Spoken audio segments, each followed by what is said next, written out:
Tengah bengang ni, aku tengah bengang ni. Kontraktor tak ada. Apa cerita ni? Apa cerita? Kontraktor sanjungan kau ni kan? Apa benda? Timeline dah kacau. Schedule tak jadi. Barang tak jadi. Apa cerita? Kalau yang pening-pening, kita tutup. Kita pergi cuti 3 hari. Macam. Lepas tu balik sakit kepala.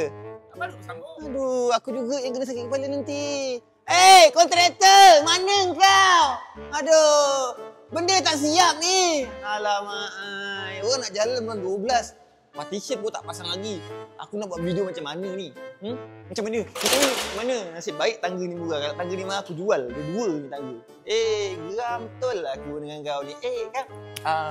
Ada tak kontraktor yang boleh buat partition, buat wiring, buat awning kat depan ni?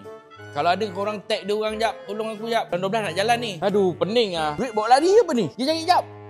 Tolong komen. Lepas ni nak meeting dekat sini. Mana-mana kontraktor datang, duduk sini bersila, kita bincang. Meja tak ada, kursi tak ada.